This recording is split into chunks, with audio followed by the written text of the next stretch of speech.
யோ நித்யமச்சுதபதாம் புஜயுக்மருக்மம் வியாமோகதஸ்ததிதராணி த்ரணாய மேனே அஸ்மத்குரோர் பகவதோஸ்ய தயேக சிந்தோஹோ ராமானுஜஸ்ய சரணம் சரணம் பிரபத்யே. ஸ்ரீ குருப்யோ நமஹா. அன்பிற்குரிய சான்றோர் பெருமக்கள் அனைவருக்கும் அடியனுடைய நமஸ்காரங்கள். ஸ்ரீஹரி ஜோதிட வித்யாலயம் நிகழ்த்தி வருகின்ற சம்ஸ்காரங்கள் தொடர்பான இணைய வழி தொடர் வகுப்பில் இன்றைய தினம் 5வது வகுப்பிற்கு வருகை புரிந்திருக்கும் அனைவருக்கும் இனிய மாலை வணக்கங்கள். இன்றைய சம்ஸ்காரங்கள் தொடர்பான 5வது வகுப்பிற்கு வருகை புரிந்திருக்கக்கூடிய ஸ்ரீஹரி ஜோதிட வித்யாலயத்தினுடைய ஜோதிஷ வித்யாசாகர்கள், ஜோதிஷ வித்யாபதிகள், ஸ்ரீஹரி ஜோதிட பேரவை உறுப்பினர்கள், முன்னாள் இந்நாள் மாணவ மாணவியர்கள் மற்றும் சான்றோர் பெருமக்கள் அனைவரையும் வாழ்த்தி வரவேற்பதில் அடியேன் பெருமகிழ்ச்சி கொள்கின்றேன். இறைவனுடைய பரிபூர்ணமான அருட்கடாட்சம் அனைவருக்கும் கிடைக்க பிரார்த்திக்கின்றேன். ஸ்ரீஹரி ஜோதிட வித்யாலயம் மேற்கொண்டு வரும் சம்ஸ்காரங்கள் தொடர்பான இணைய வழி இலவச வகுப்பில் தர்மசாஸ்திரம் உணர்த்தும் சடங்கு சம்பிரதாய முறைகளான சம்ஸ்காரங்கள் தொடர்பான பல்வேறு கருத்துக்களை அறிந்து கொண்டு வருகின்றோம். இந்த சம்ஸ்காரங்கள் தொடர்பாக நடத்தப்பட்ட கடந்த 4 வகுப்புகளில் சம்ஸ்காரங்கள் என்றால் என்ன, அதன் வகைகள் யாது, சம்ஸ்காரங்களை மேற்கொள்வதால் கிடைக்கின்ற நன்மைகள் யாது, மேலும் சம்ஸ்காரத்தின் முதல் 2 நிலைகளில் இருக்கக்கூடிய கர்ப்பாதானம், பும்சுகவனம் என்று சொல்லக்கூடிய 2 சம்ஸ்காரங்கள் தொடர்பான கருத்துக்களை விரிவாக அறிந்து கொண்டோம். விசேஷமான நாள், நட்சத்திரம், திதியோக கரணாதிகள் கூடி வரக்கூடிய ஒரு சுபத்தன்மையோடு கூடிய ஒரு தினத்தில் கர்ப்பாதானம் மேற்கொண்டு கரு உருவாகிவிட்டது என்ற ஒரு சூழல் அறியும் சமயத்தில் பும்சவனம் என்று சொல்கின்ற 2வது சம்ஸ்காரத்தையும் சாஸ்திரம் குறிப்பிடும் வழிமுறைகளின்படி நாம் மேற்கொண்டோம் என்றால் நிறைவாக சத்புத்திரர் கிடைப்பதற்கான வாய்ப்புகள் உள்ளன என்பதாக நாம் கடந்த வகுப்புகளில் கருத்துக்களை அறிந்து கொண்டோம்.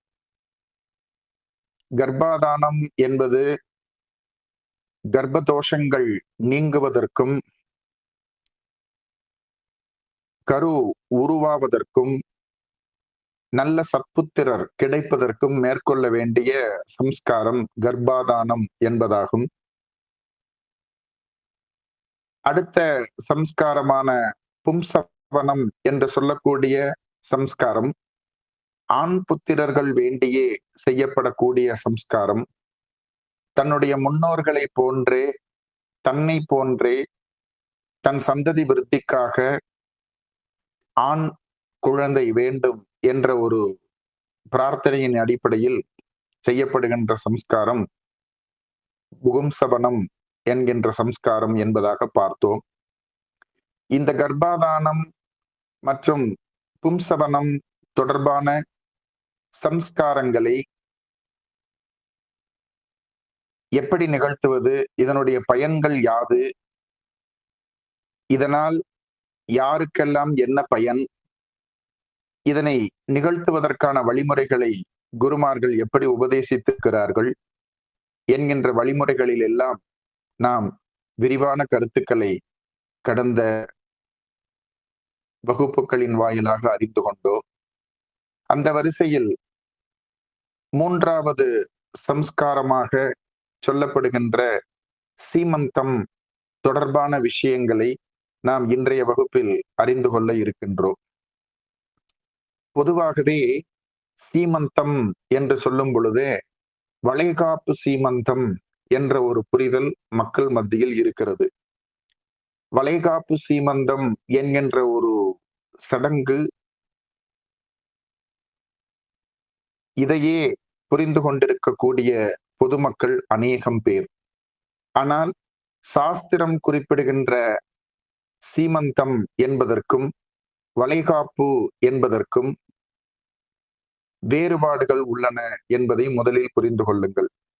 வளைகாப்பு என்பது வேறு, சீமந்தம் என்பது வேறு என்ற புரிதல் முதலிலேயே தங்களுக்கு வரட்டும். சீமந்தம் தொடர்பான பல்வேறு கருத்துக்களை நாம் அறிந்து கொள்ளும் பொழுது இதனுடைய முக்கியத்துவம் யாது என்பது தொடர்பான விஷயங்களை நாம் தெளிவாக புரிந்து கொள்ள முடியும். சீமந்தோநயனம் என்ற ஒரு பெயரும் இந்த சீமந்த சம்ஸ்காரத்திற்கு உண்டு. சீமந்தோ நயனம் என்ற ஒரு பெயரும் உண்டு என்பதை புரிந்து கொள்ளுங்கள். இந்த மூன்றாவது சம்ஸ்காரமான சீமந்தம் தொடர்பான கருத்துக்களை தெளிவாக இன்றைய தினம் நாம் அறிந்து கொள்ள இருக்கின்றோம். சீமந்தம் என்றால் என்ன? இதனை எவ்வாறு நிகழ்த்துவது? இந்த சம்ஸ்காரத்தை நிகழ்த்துவதற்கான ஜோதிட வரையறைகள் யாது? இதனை நிகழ்த்துவதால் கிடைக்கின்ற பயன்கள் என்ன என்கின்ற விவரங்களை எல்லாம் நாம் அறிந்து கொள்ள இருக்கின்றோம். குறிப்பாக ஒரு ஜனனம் பிறப்பதற்கு முன்பாக, அதாவது பிறப்பிற்கு முன் செய்யப்படுகின்ற சம்ஸ்காரங்கள் 3 என்பதாக நாம் ஏற்கனவே பார்த்திருக்கிறோம். கர்ப்பாதானம், புகும்சவனம், சீமந்தோநயனம் என்கின்ற இந்த 3 விதமான சம்ஸ்காரங்கள் பிறப்பிற்கு முன்பாகவே செய்யப்படக்கூடியது என்பதாக நாம் பார்த்தோம். அதில்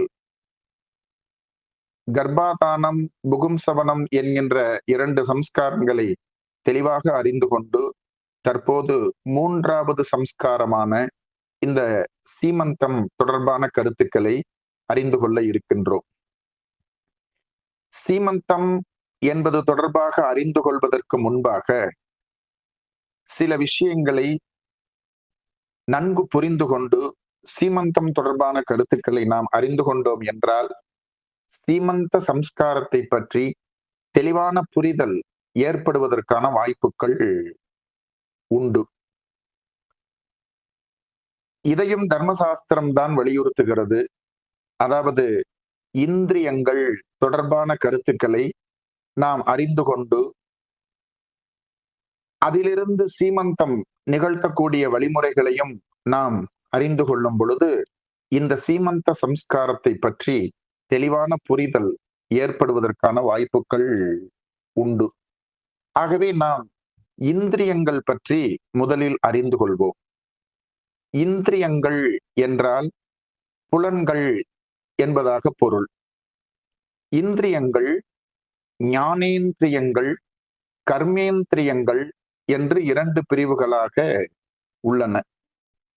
இது தொடர்பாக தாங்கள் கேள்விப்பட்டிருப்பீர்கள். இருந்தாலும் தங்களுக்கு நினைவுபடுத்தும் விதமாக சில கருத்துக்களை தெரிவிக்க இருக்கின்றேன். ஞானேந்திரியங்கள், ஞான இந்திரியங்கள் என்ற ஒரு விஷயம், அதாவது கண், காது, மூக்கு, நாக்கு, மெய் என்பது தொடர்பான 5 விதமான இந்திரியங்கள் ஞானேந்திரியங்கள் என்று சொல்லப்படுகிறது. கண், காது, மூக்கு, நாக்கு, மெய் என்று குறிப்பிடக்கூடிய 5 விஷயங்களும் ஞானேந்திரியங்கள் என்று சொல்லப்படுகின்றன. அதனைத் தொடர்ந்து கர்மேந்திரியங்கள் என்பது வாக்கு, கை, கால், பிறப்புறுப்பு, மலத்வாரம் என்கின்ற 5 விதமான கர்மேந்திரியங்கள் உள்ளன.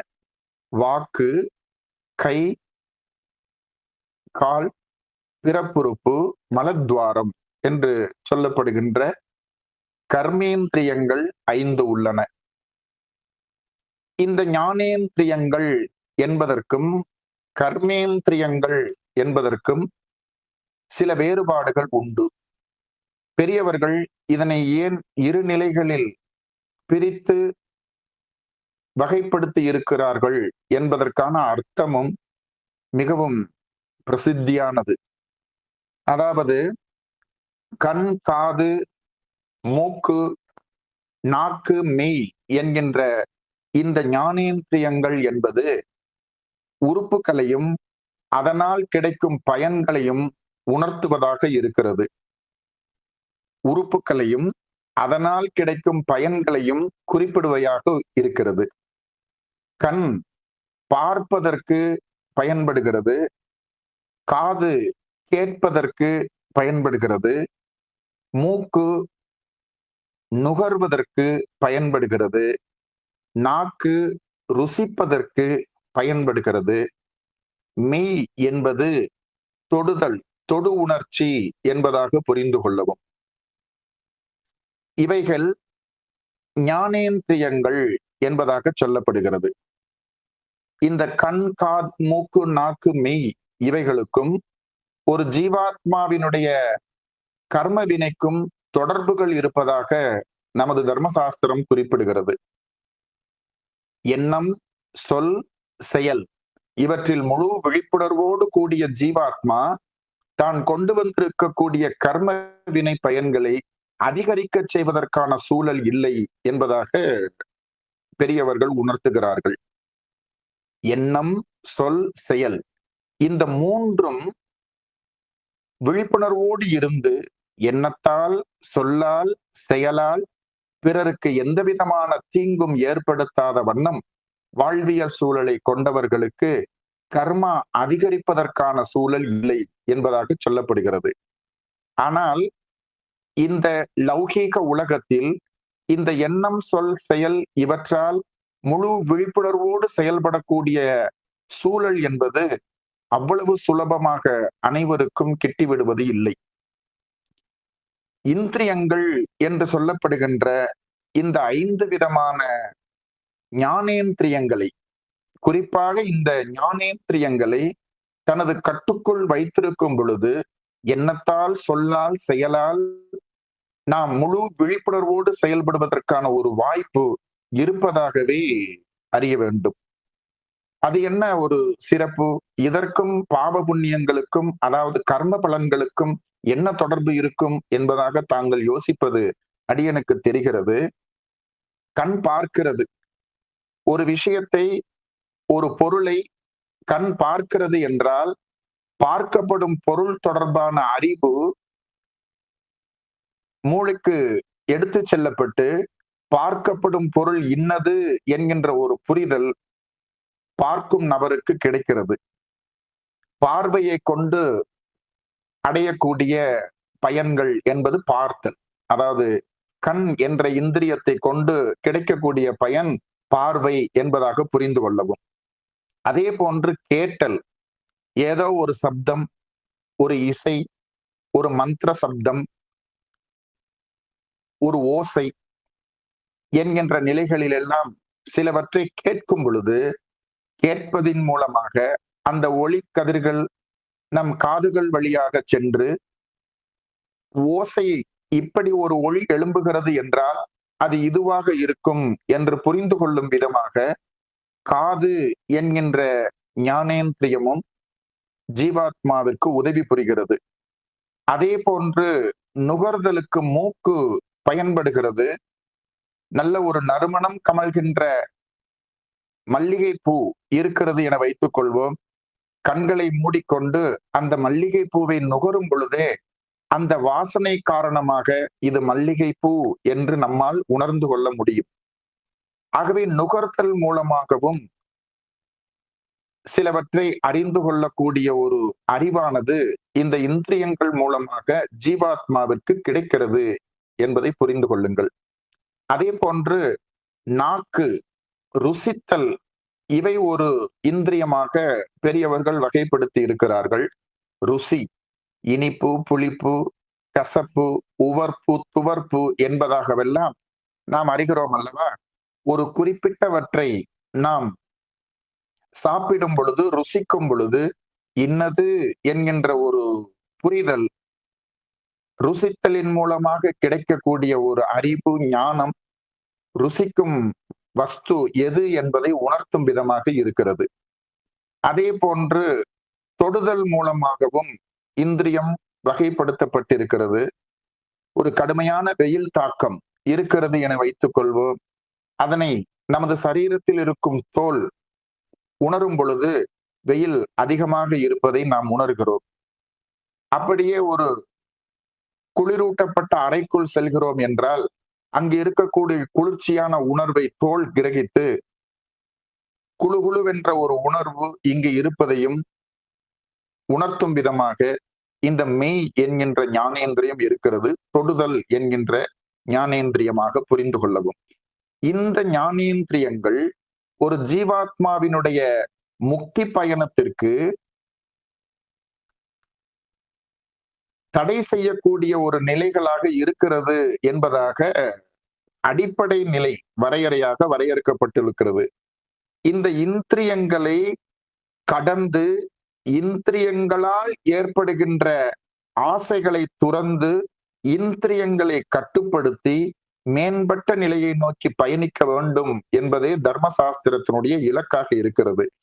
ஞானேந்திரியம் உணர்தல், புரிதல் மூலமாக சொல்லப்படக்கூடியது. நல்லா புரிஞ்சுக்கணும். ஞானேந்திரியம் என்பது அதாவது பார்வையினால், கேட்பதால், நுகர்வதால், தொடுவதால், ருசிப்பதால், அதாவது ஒரு புரிதலின் வாயிலாக கிடைக்கக்கூடிய பயன் என்பதாக புரிந்து கொள்ளுங்கள்.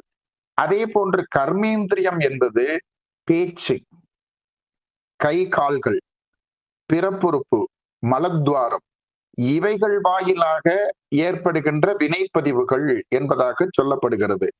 பேச்சின் வாயிலாக வினைப்பதிவுகள் அதிகரிப்பதற்கான ஒரு சூழல், தனது செயல்கள் மூலமாக செய்யப்படுகின்ற வினைப்பதிவுகள், கால்கள் அதுவும் செயல்களை குறிக்கும் விதம், பிறப்புறுப்பு, மலத்வாரம் இவைகளும் ஆசைகளை தூண்டும், சிலவற்றை அடைவதற்காக பயன்படுத்தக்கூடிய உறுப்புகளாக அமைந்திருக்கிறது.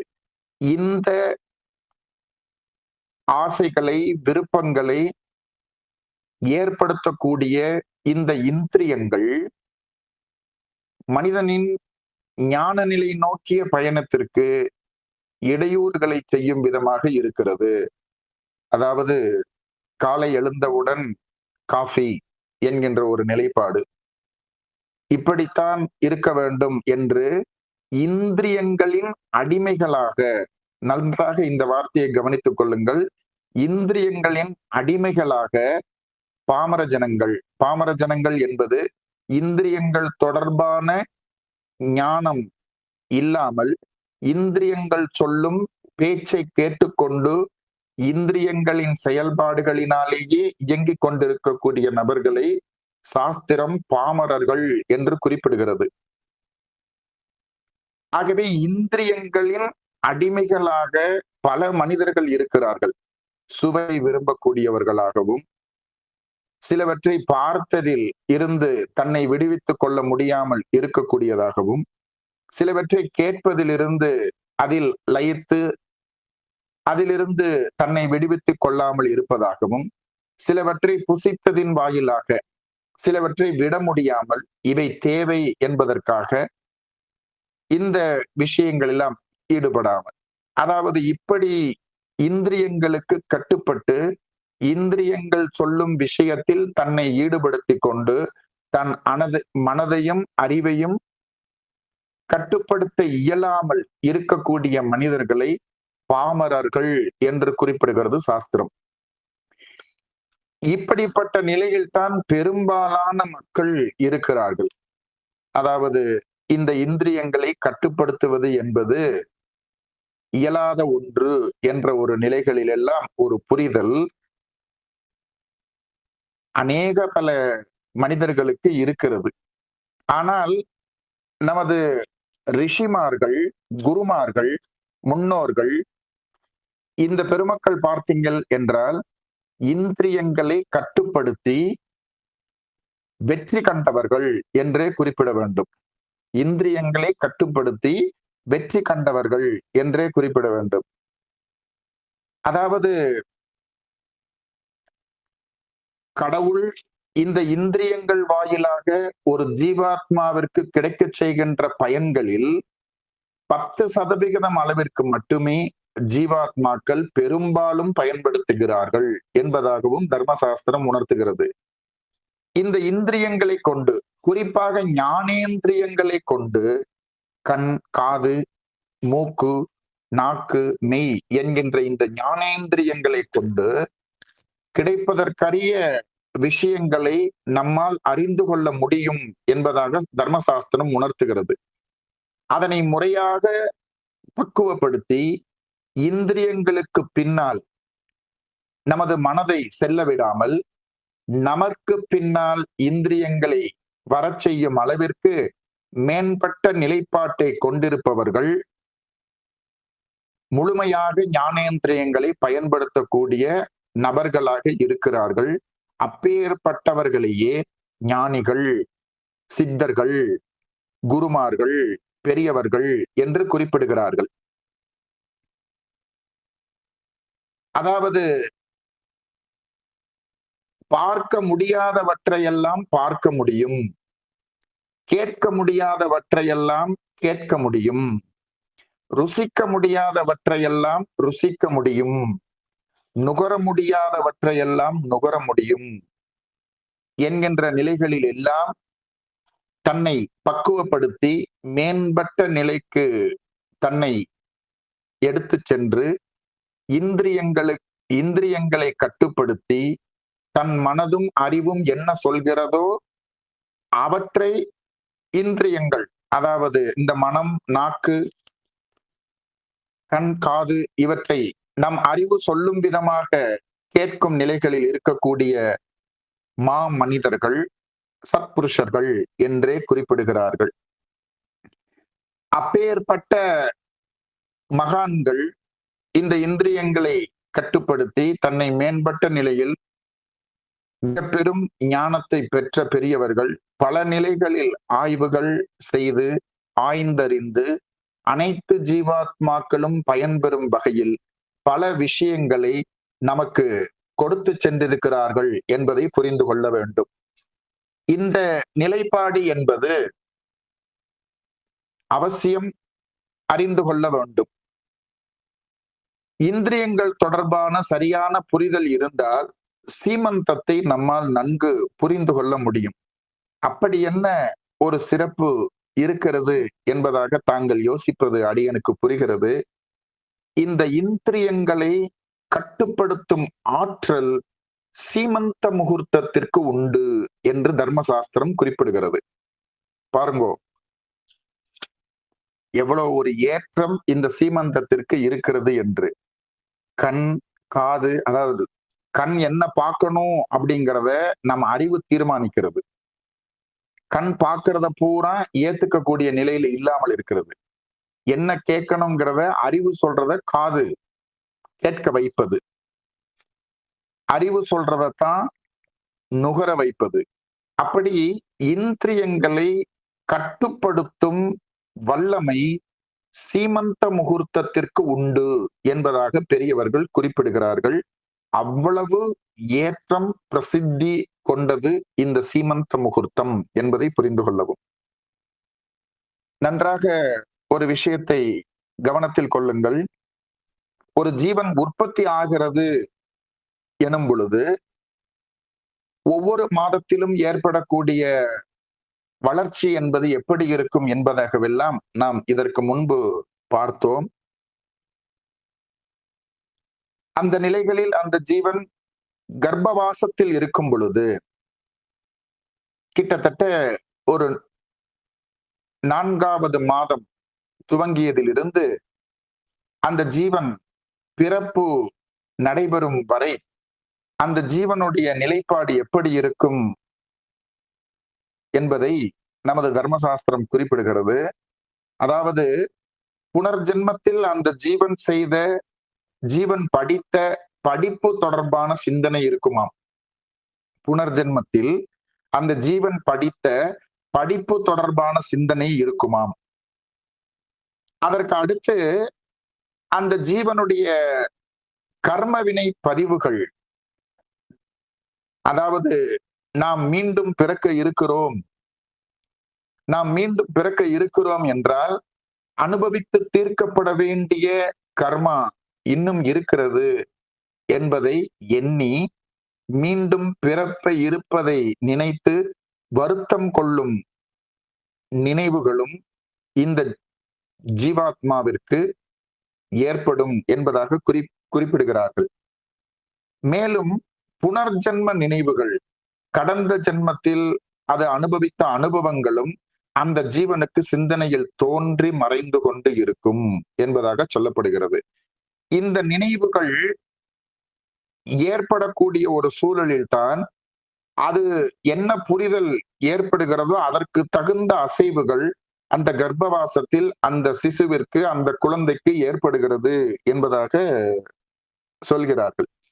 ஆக படித்த படிப்பு, பாவ புண்ணியங்கள், புனர்ஜென்ம நினைவுகள், இந்த மூன்றையும் எடுத்துக்கொண்டு ஒரு ஜீவன் கர்ப்பவாசத்திற்கு வருகிறது. கர்ப்பவாசத்திற்கு வருவதும் அதே போன்று ஜீவன் பிரிவதும் எப்படி என்றே புரியாமல் தான் தற்போது வரை இருக்கிறது. விஞ்ஞானமா மெய்ஞானமா என்கின்ற ஒரு நிலைகளில் எல்லாம் அநேக தர்க்கங்கள் தற்போது நடந்து கொண்டுதான் இருக்கிறது. ஜீவன் எப்படி ஒரு கர்ப்பத்திற்கு செல்கிறது, அதே போன்று பிராணன் இழக்கும் பொழுது, அதாவது ஜீவன் தன்னை உடலை விட்டு பிரியும் பொழுது எப்படி வெளிப்படுகிறது என்பது தொடர்பான புரிதல்கள் இன்னும் யாரும் அறிந்து கொள்ளும் நிலையில் இல்லை. சத்புருஷர்கள் என்று சொல்லக்கூடிய இந்த ஞானிகள், குருமார்கள், பெரியவர்கள் இவர்களே இதை உணர்ந்திருக்கிறார்கள் என்பதை புரிந்து கொள்ள வேண்டும். இப்படி படித்த படிப்பு, கர்மா, புனர்ஜென்ம நினைவுகள் இவற்றோடு இருக்கக்கூடிய அந்த ஜீவன் புவியில் பிறந்த அடுத்த வினாடி இந்த மூன்று நிலைப்பாடுகளும் முடிந்து இது தொடர்பான சிந்தனைகள் கொஞ்சம் கூட இல்லாத அளவிற்கு முற்றிலும் மறந்து போகும் சூழலும் இருக்கிறது என்பதாகவும் குறிப்பிடுகிறார்கள். ஆக கர்ப்பவாசத்தில் இருக்கும் பொழுது அந்த குழந்தை இப்படி தாக்கத்திற்கு ஆட்பட்டு கொண்டு இருந்தாலும் புவியில் ஜனனம் என்கின்ற ஒன்று நிகழ்ந்த மாத்திரத்தில் புனர்ஜென்ம நினைவுகளும், தன்னுடைய பாவ புண்ணிய கணக்குகளும், படித்த படிப்பு தொடர்பான சிந்தனைகளும் மறந்து போகும் நிலைப்பாட்டில் இருக்கிறது என்பதாகவே பெரியவர்கள் குறிப்பிடுகிறார்கள். ஆகவே இந்த ஒரு மனோநிலையில் இருக்கக்கூடிய குழந்தை பிறக்கிறதுக்கு முன்னாடி வரைக்கும் இன்னும் பிறக்க போறோமே அப்படிங்கிற ஒரு வருத்தமான ஒரு சூழல்ல இருக்கிறது. நாம நிறைய பாவம் பண்ணிருக்கோம், அதனாலதான் இந்த பூமியில பிறக்க போறோம்னு அந்த குழந்தைக்கு நினைப்பு இருக்கிறது.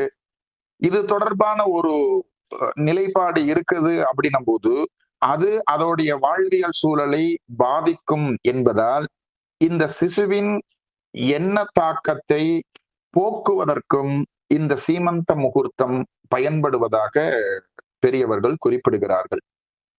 ஆகவே எவ்வளவு ஒரு சிறப்பு வாய்ந்த ஒரு நிலைகளில் இந்த சீமந்த முகூர்த்தம் இருக்கிறது என்பதை அடியன் தெரிவித்த நிலைகளிலிருந்து தாங்கள் நன்கு புரிந்து கொண்டிருப்பீர்கள் என எண்ணுகிறேன். ஆக தன்னுடைய புனர்ஜென்ம தொடர்பான நினைவுகள் நீங்குவதற்கு, விசேஷமான வாழ்வியல் சூழல் அமைவதற்கு, இந்திரியங்களை கட்டுப்படுத்தும் ஆற்றல் அந்த குழந்தைக்கு கிடைப்பதற்கு சீமந்த முகூர்த்தம் முக்கியமாக பயன்படுகிறது என்பதை புரிந்து கொள்ளுங்கள். இதற்கு அடுத்தும் பல பயன்கள் இந்த சம்ஸ்காரத்தினால் இருக்கிறது. அவை ஒவ்வொன்றாக பார்ப்போம். அதாவது முதலில் இந்த சீமந்த முகூர்த்தத்தினுடைய சிறப்புகள் தொடர்பாக நாம் இதுவரை பேசினோம். சீமந்தம் என்றால் என்ன என்பதை பார்ப்போம்.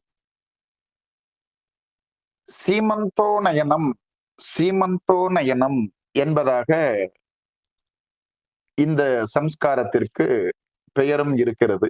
சீமந்தம் என்ற ஒரு சொல்லிற்கான அர்த்தம் என்று பார்த்தோம் என்றால், கர்ப்பப்பை வாசல், கர்ப்பப்பை வாசலுக்கு சீமந்தம் என்று பெயர்.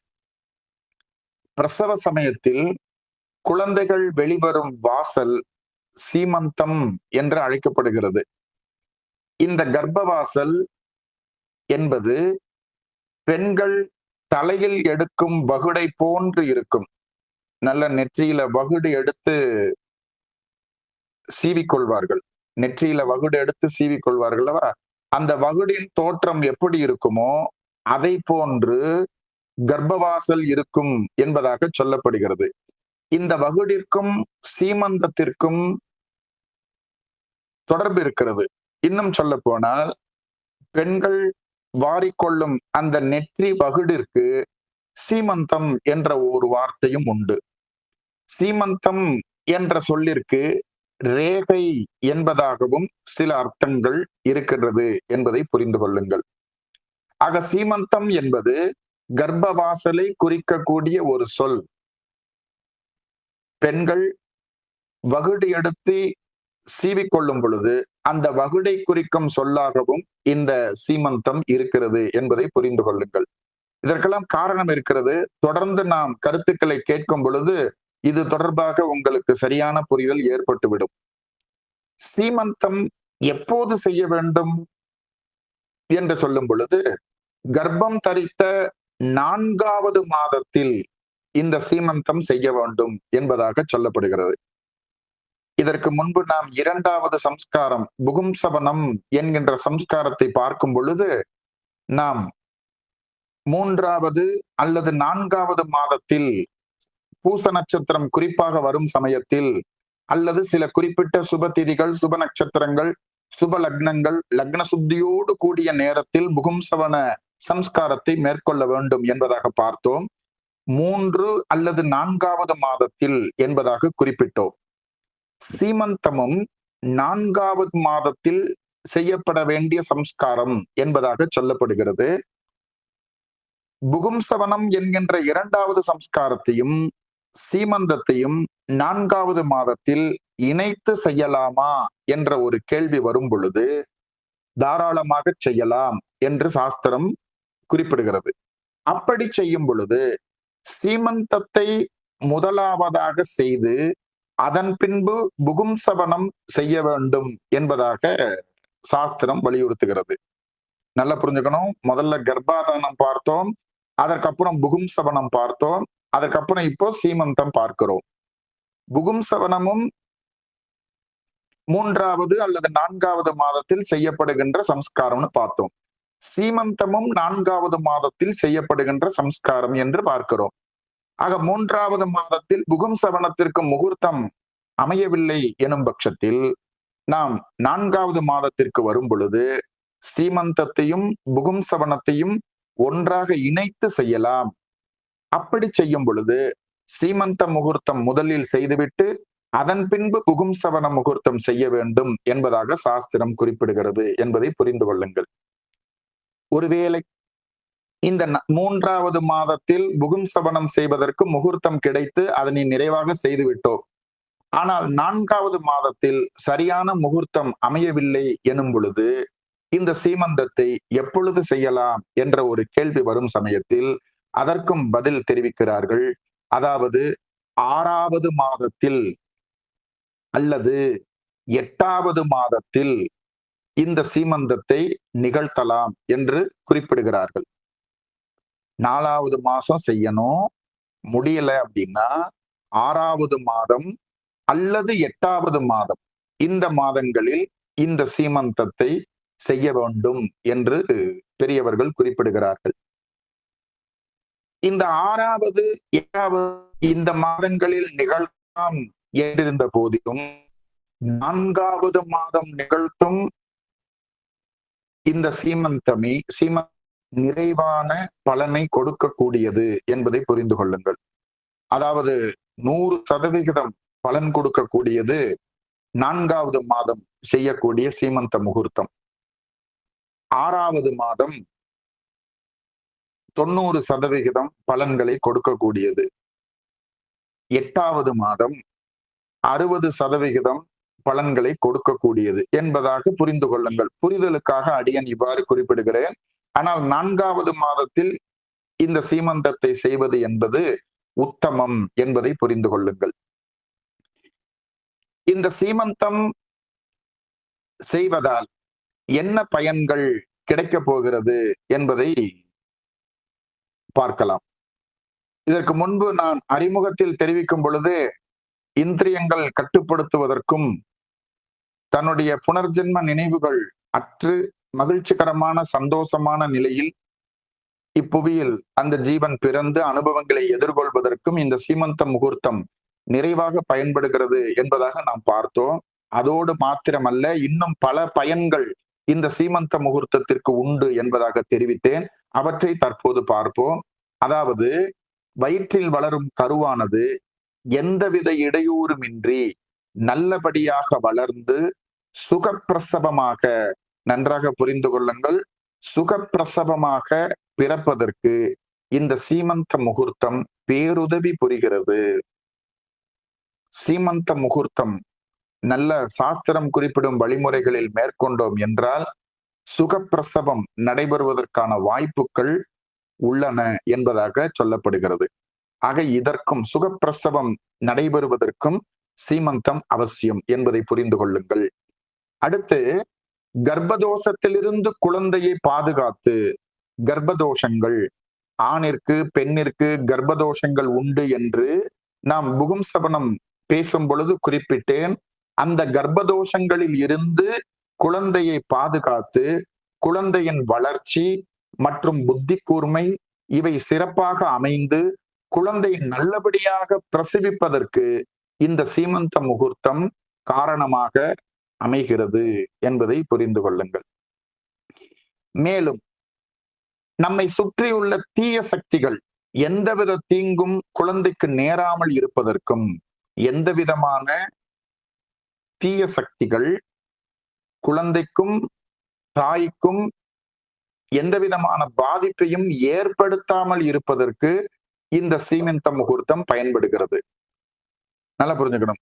இந்த கர்ப்பஸ்திரிகள் நிறைய பாதுகாப்பா பார்த்துக்க வேண்டியது ரொம்ப அவசியம்.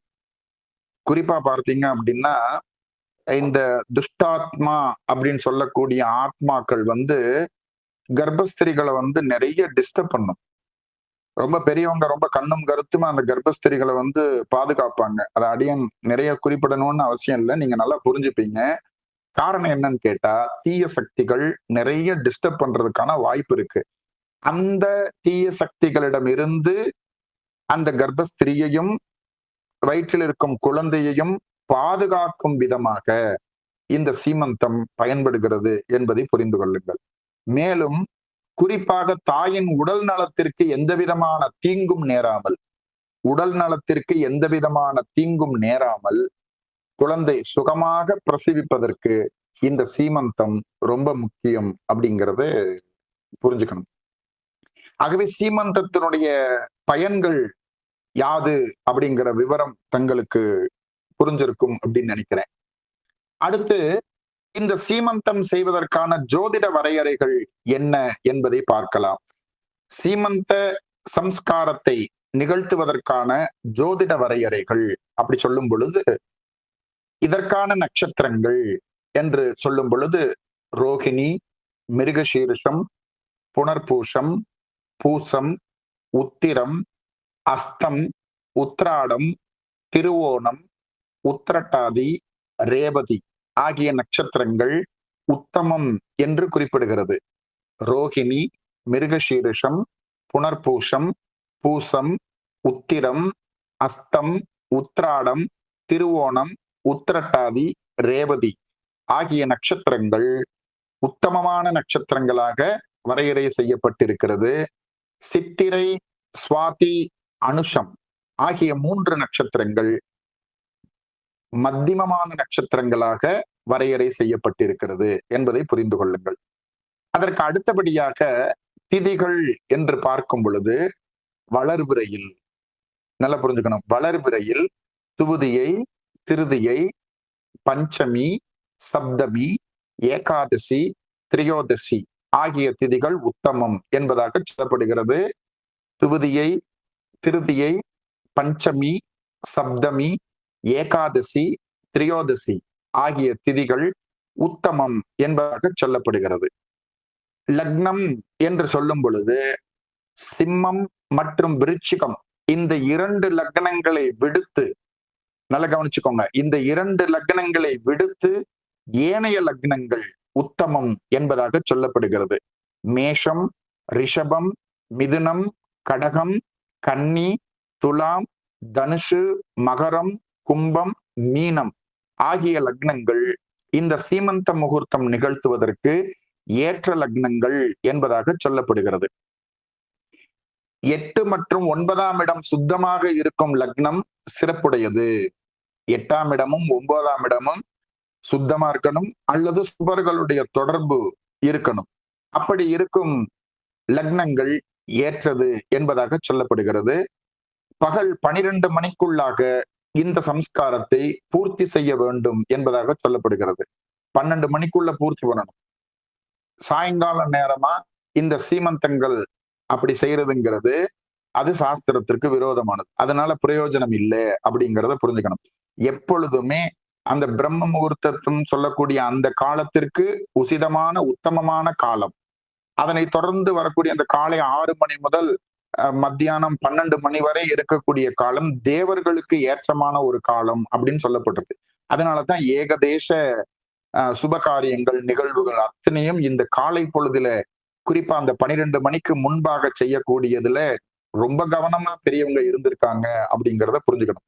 ஆகவே பகல் 12 மணிக்கு முன்பாக இந்த சீமந்த சம்ஸ்காரத்தை செய்து கொள்ள வேண்டும் அப்படிங்கிறத புரிஞ்சுக்கணும். சீமந்த முகூர்த்தம் நிகழ்த்துவதற்கான ஜோதிட வரையறைகளை பார்த்தோம்.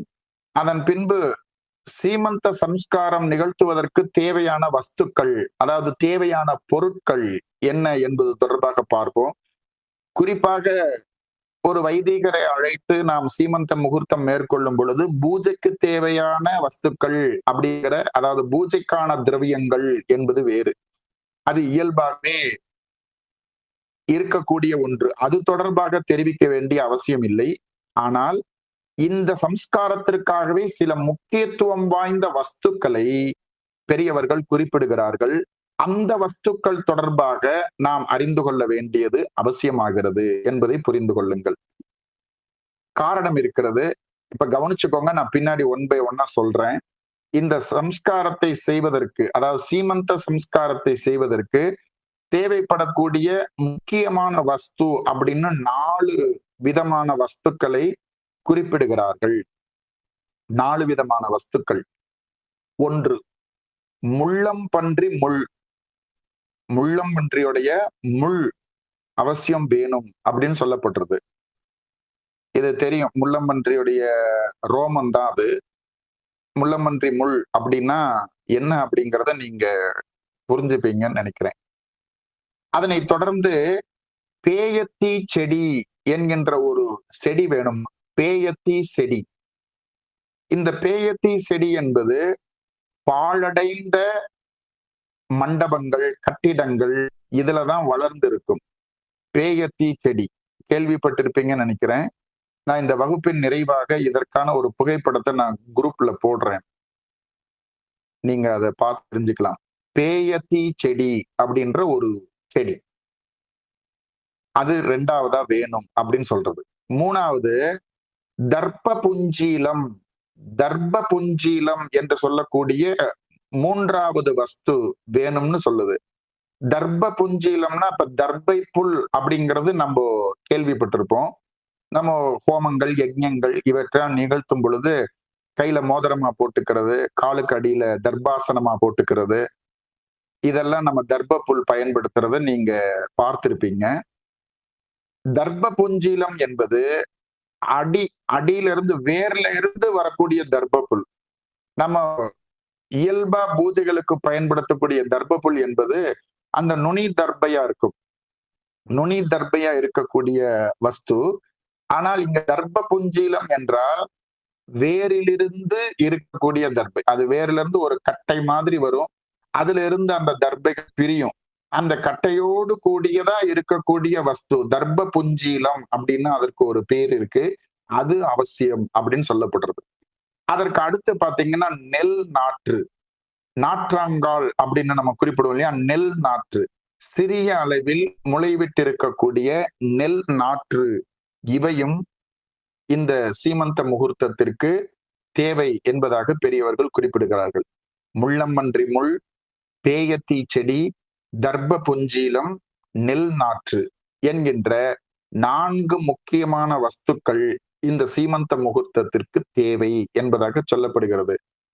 இது என்ன ரொம்ப இப்பெல்லாம் இது சாத்தியமா அப்படின்னு சொல்லி யோசிக்கலாம். ஆனால் நிறைய நடந்துட்டு தான் இருக்கு, நடத்திட்டு தான் இருக்கிறாங்க அப்படிங்கிறதையும் புரிஞ்சுக்கணும்.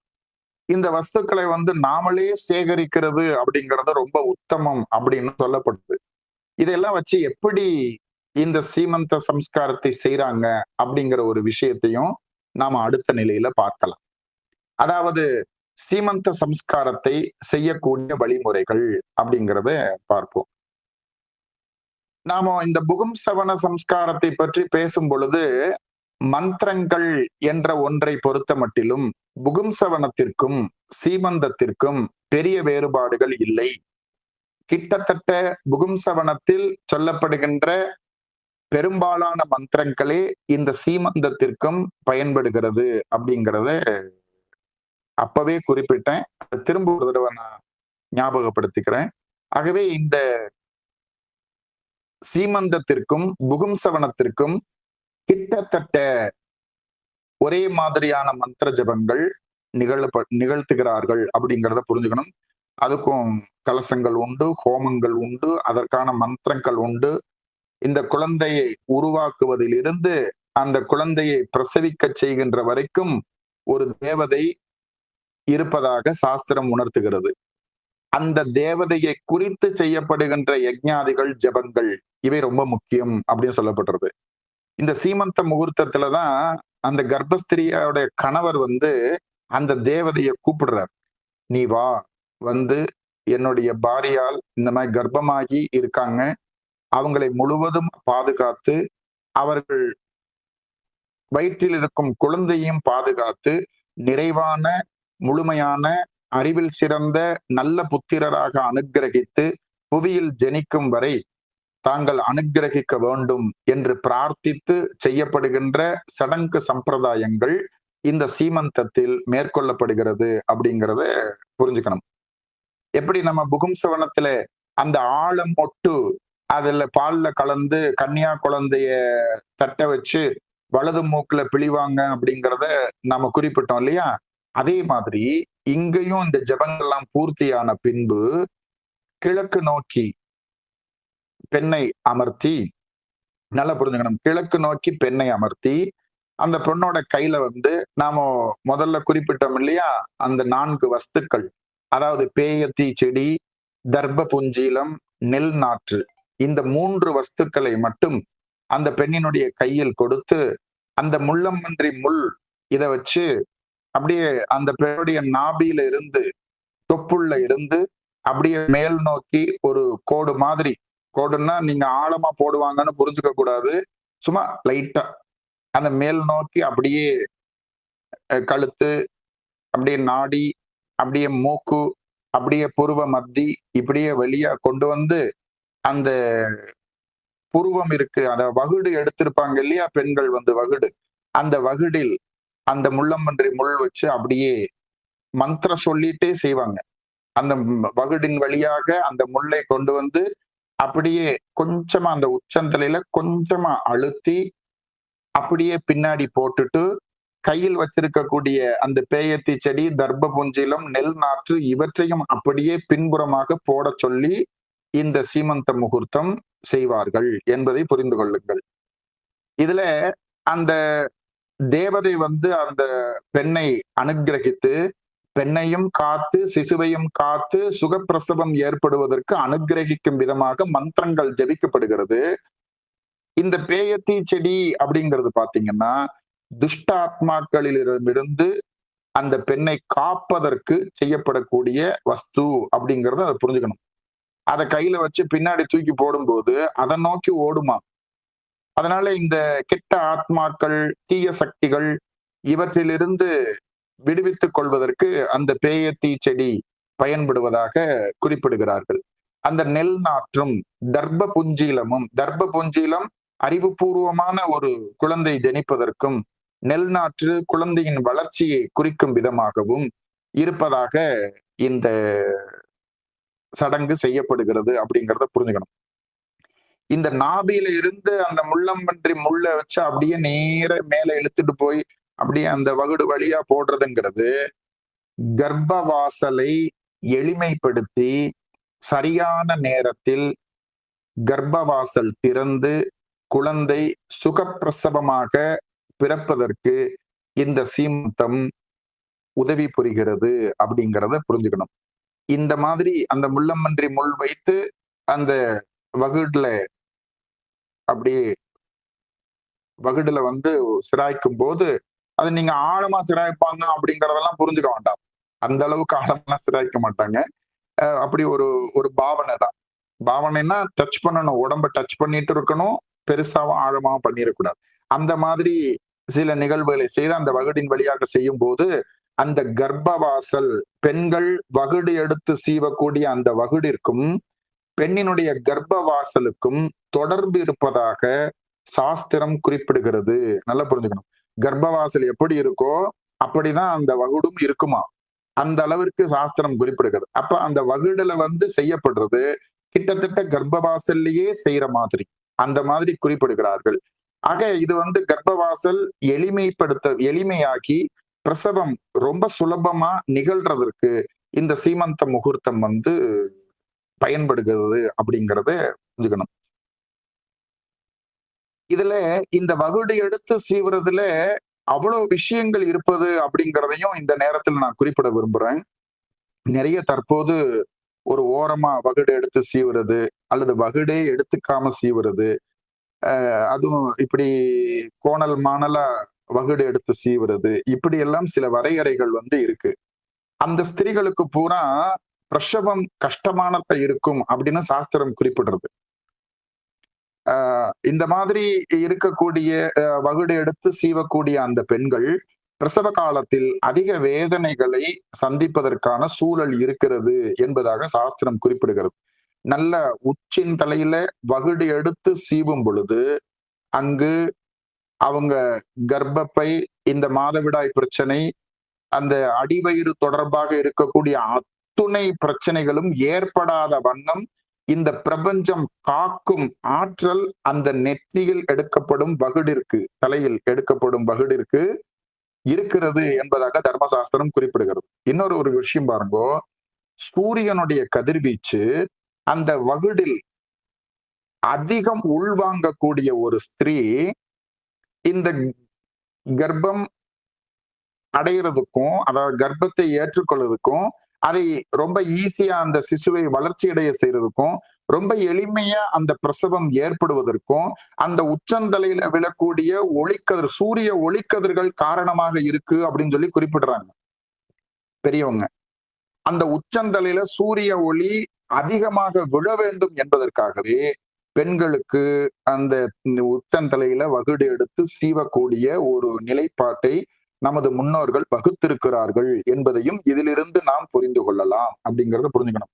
ஆகவே அப்படி இருந்து சாஸ்திரத்தை பின்பற்றும் பொழுது அங்க ரொம்ப எளிமையாக அந்த பிரசவமானது நிகழ்வதற்கு வாய்ப்புகள் உண்டு என்பதை புரிந்து கொள்ளுங்கள். ஆக இந்த சீமந்த முகூர்த்தம், சீமந்தம்னா என்ன, அதற்கான வஸ்துக்கள் யாது, இதற்கான ஜோதிட வரையறைகள் யாது, இந்த முகூர்த்தத்தை எவ்வாறு மேற்கொள்வது என்பது தொடர்பான கருத்துக்களை எல்லாம் நாம் பார்த்தோம். இதில் குறிப்பா இந்த வளைகாப்பு என்ற ஒன்றையும் இணைத்து செய்யக்கூடிய வழக்கு நிறைய பகுதிகளில் இருக்கு. வளைகாப்பு சீமந்தம் என்பதாக சொல்லப்படுகிறது. அப்படி ஒரு புரிதல் இருக்கு. அதனால வளைகாப்பு தொடர்பாகவும் சில கருத்துக்களை தெரிவிக்க வேண்டிய ஒரு நிலைப்பாடு இருக்கிறது. அதையும் சில வார்த்தைகள் தெரிவிக்கின்றேன், கவனியுங்கள். சீமந்தம் என்றாலே வளைகாப்பு சீமந்தம் என்பதாக பலர் புரிந்து கொண்டிருக்கிறார்கள். ஆனால் வளைகாப்பு என்பது வேறு, சீமந்தம் என்பது வேறு. சீமந்தம் எதற்கு செய்யப்படுகிறது என்ற விவரத்தினை மேலே அடியன் தெரிவித்த கருத்துக்களில் இருந்து தாங்கள் நன்கு அறிந்து கொண்டிருப்பீர்கள். வளைகாப்பு என்பது புராணங்களில் சொல்லப்பட்ட ஒன்று. வளைகாப்பு என்பது புராணங்களில் சொல்லப்பட்ட ஒன்று. வேதம், உபனிஷத்துக்கள், இதிகாசங்கள், புராணங்கள் ஆகியவை மனிதனை நெறிப்படுத்தக்கூடிய பல்வேறு கருத்துக்களை கொண்டுள்ளதை நாம் ஏற்கனவே அறிந்துள்ளோம். வேதம், உபனிஷத்துக்கள், இதிகாசங்கள், புராணங்கள் ஆகியவை மனிதனை நெறிப்படுத்தக்கூடிய பல்வேறு கருத்துக்களை கொண்டுள்ளதை நாம் ஏற்கனவே அறிந்துள்ளோம். அந்த அடிப்படையில் வளைகாப்பு என்பது இந்த சடங்கு தொடர்பாக புராணங்களில் சொல்லப்பட்டதினால் இந்த சடங்கும் கர்ப்பஸ்திரிகளுக்கு செய்யப்படுகிறது என்பதை புரிந்து கொள்ளுங்கள். வளைகாப்பு சடங்கு கர்ப்பம் தரித்த 7வது மாதத்தில் செய்யப்பட வேண்டும். கர்ப்பம் தரித்த 7வது மாதத்தில் செய்யப்படணும். சம்ஸ்காரங்கள் வரிசையில இந்த வளைகாப்பு என்பது சொல்லப்படல. இது புராணங்கள்ல சொல்லப்பட்டிருக்கிறது. அதனால நிறைய பின்பற்றக்கூடிய ஒரு நிகழ்வாகவும் இருக்கிறது. ஆகவே இதை 7வது மாதத்தில் செய்வது உத்தமம் என்பதை புரிந்து கொள்ளுங்கள். கை நிறைய கண்ணாடி வளையல்களை அணிந்து பிரசவிக்கும் காலம் வரை வளையல்களை அணிந்திருப்பது உத்தமம். அது ரொம்ப முக்கியம். பிரசவிக்கும் காலம் வரை கிட்டத்தட்ட அந்த ஒரு 2.5 மாத காலத்திற்கு அந்த வளையல் சத்தம் கேட்டுட்டே இருக்கணுமா. அது கண்ணாடி வளையல் போட்டா தான் அந்த சத்தம் கேட்டுட்டு இருக்குங்கிறதுனாலே அந்த கண்ணாடி வளையல்களை பயன்படுத்தணும் அப்படின்னு சொல்லப்பட்டிருக்கிறது. அது அந்த குழந்தையுடைய கேட்கும் திறனையும் கிரகிக்கும் திறனை அதிகரிக்கக்கூடிய ஒரு வல்லமை இந்த வளைகாப்பின் மூலமாக குழந்தைக்கு கிட்டுகிறது என்பதை புரிந்து கொள்ளுங்கள். குழந்தையின் நினைவாற்றல், கேட்கும் திறன் இவற்றை அதிகரிக்க செய்ய வளைகாப்பு சடங்கு அவசியமாகிறது.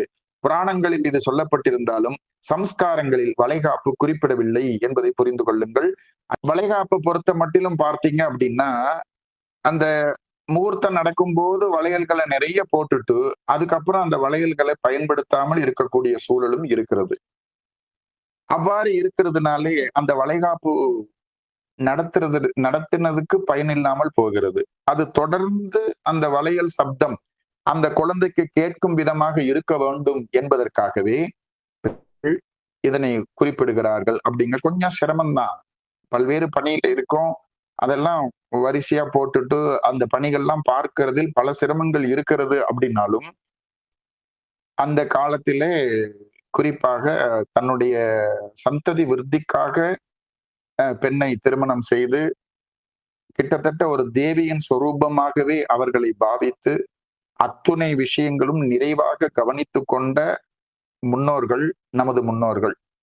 அப்படி சிறப்பா செஞ்சிருக்காங்க. எல்லாருக்குமானது இந்த சம்ஸ்காரங்கள் ஒருத்தருக்கு மட்டும்தான் அப்படின்னு சொல்றதுல ஏற்புடையது இல்லை. ஆகவே எல்லாருக்குமானது அப்படிங்கிறத புரிஞ்சுக்கணும். அந்த மாதிரி நாம் மேற்கொண்டு இதை செய்யும் பொழுது சிறப்பாகவே குழந்தையுடைய ஜனனம் நிகழ்ந்துவிடும் என்பதை புரிந்து கொள்ளுங்கள்.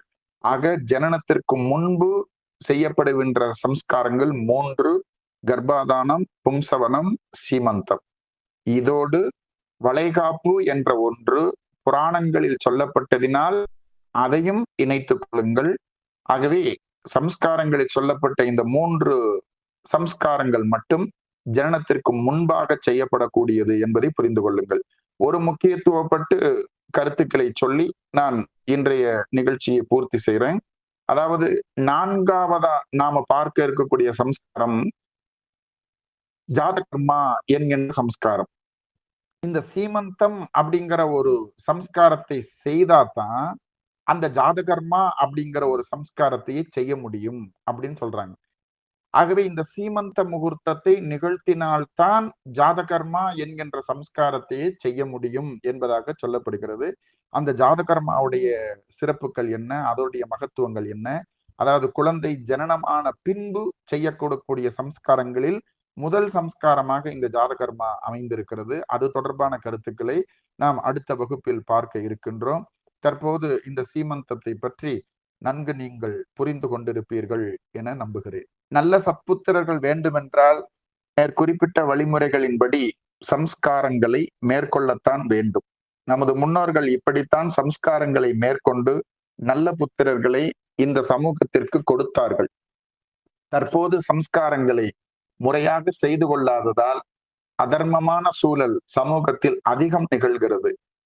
ஜோதிடம் கற்றறிந்த சான்றோர் பெருமக்கள் சீமந்தம் தொடர்பான முகூர்த்தத்தையும் சரியாக மேற்கொண்டு தங்களிடத்தில் பார்வைக்கு வரும் பொதுமக்களிடையே சீமந்த முகூர்த்தத்தின் அத்தியாவசியத்தை எடுத்து கூறி இந்த சம்ஸ்காரத்தையும் கர்ப்பமான 4வது மாதத்தில் நிகழ்த்தி சாஸ்திரங்கள் எப்படி இதனை நிகழ்த்த வேண்டும் என்று வலியுறுத்தி இருக்கிறதோ அதன்படி இந்த சீமந்த முகூர்த்தத்தை நிகழ்த்த வலியுறுத்தி சமூகத்திற்கும் நமது தேசத்திற்கும் நன்மைகள் கிடைத்திட உதவிகள் புரிந்திட வேண்டுமாய் கேட்டுக்கொண்டு அனைவருக்கும் வாழ்த்துக்களை தெரிவித்து இன்றைய வகுப்பினை நான் பூர்த்தி செய்கின்றேன். மீண்டும் அடுத்த வகுப்பில் சந்திக்கின்றேன். அனைவருக்கும் வாழ்த்துக்கள். நன்றி.